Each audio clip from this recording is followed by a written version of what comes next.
Bismillahirrahmanirrahim. Assalamualaikum warahmatullahi wabarakatuh. Selamat pagi anak-anak. Apa kabar kalian hari ini?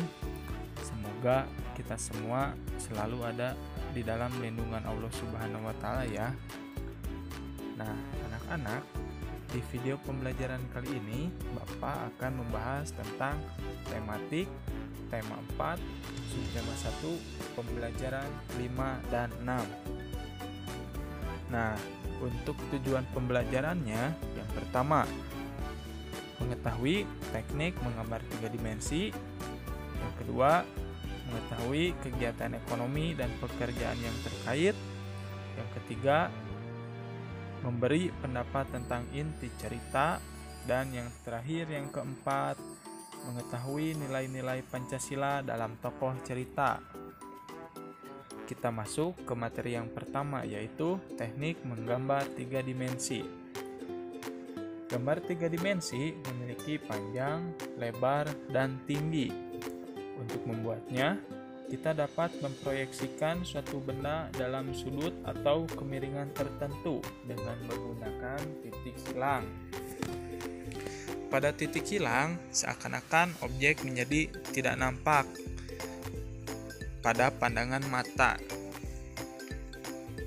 Nah, anak-anak bisa melihat di halaman 16, di situ ada terdapat contoh dari titik hilang. Gambar 3 dimensi menggunakan satu titik hilang dibuat dengan cara menarik seluruh titik sudut ke satu titik tertentu. Bisa dilihat di halaman 16 ya, contohnya titik hilang itu seperti itu.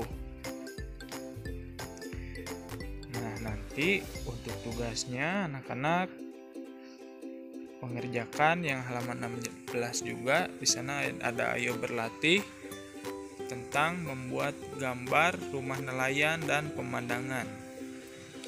Buatlah gambar sesuai dengan langkah-langkah membuat gambar 3 dimensi. Gambarlah di buku gambarmu dan warnai dengan rapi. Nah, contoh gambarnya sudah ada ya. Untuk tugasnya sudah ada contohnya, nanti kalian tinggal menggambar di buku atau di buku gambarnya masing-masing, dan jangan lupa diwarnai. Nah, selanjutnya tentang kegiatan ekonomi dan pekerjaan yang terkait. Setiap lingkungan memiliki jenis kegiatan ekonomi dan pekerjaan yang berbeda-beda, misalnya di perkotaan dan di pedesaan. Di lingkungan perkotaan biasanya banyak perkantoran, dan di lingkungan pedesaan banyak terdapat lahan pertanian.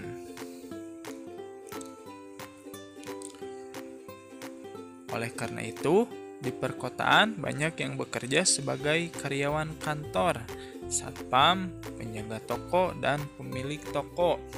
Sama seperti halnya di lingkungan dekat sekolah kita ya, di Ciganitri kan termasuk perkotaan, jadi banyaknya itu yang bekerja sebagai karyawan di kantor, satpam, penjaga toko, dan pemilik toko.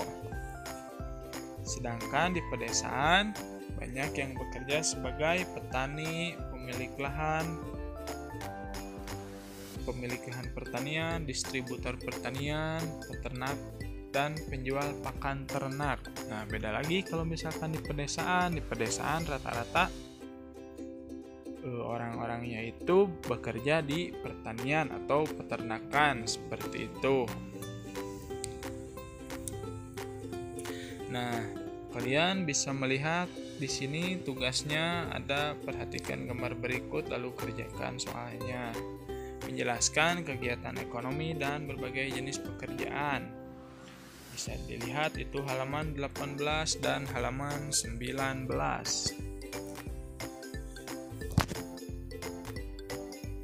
Selanjutnya yaitu materi tentang memberi pendapat tentang inti cerita.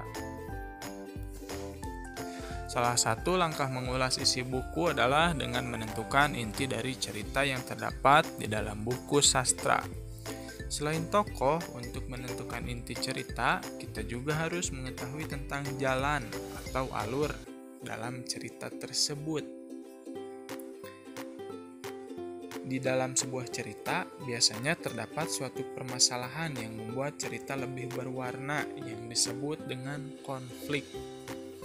Nah, di sini kita dapat memberikan pendapat mengenai konflik yang terdapat dalam cerita dengan cara sebagai berikut.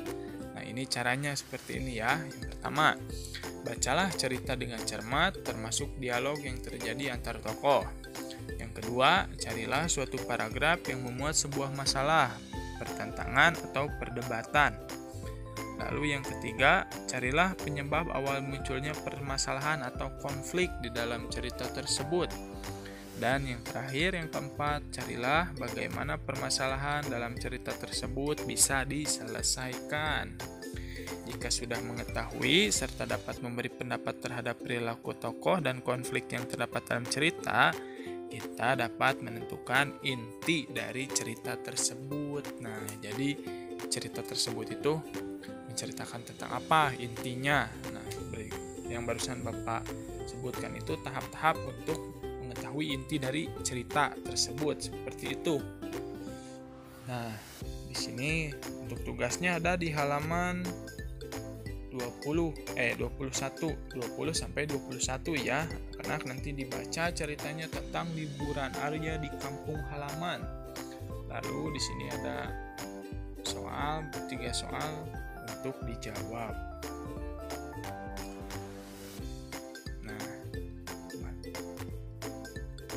materi yang terakhir yaitu nilai-nilai Pancasila dalam tokoh cerita. Pancasila menjadi pedoman dalam kehidupan sehari-hari. Bangsa Indonesia harus memiliki sikap-sikap yang sejalan dengan nilai-nilai pada Pancasila. Sikap-sikap tersebut diwujudkan dalam perilaku sehari-hari. Misalnya, taat beribadah, bersyukur, toleransi antar umat beragama dan budaya, jujur, peduli terhadap orang lain, serta bertanggung jawab.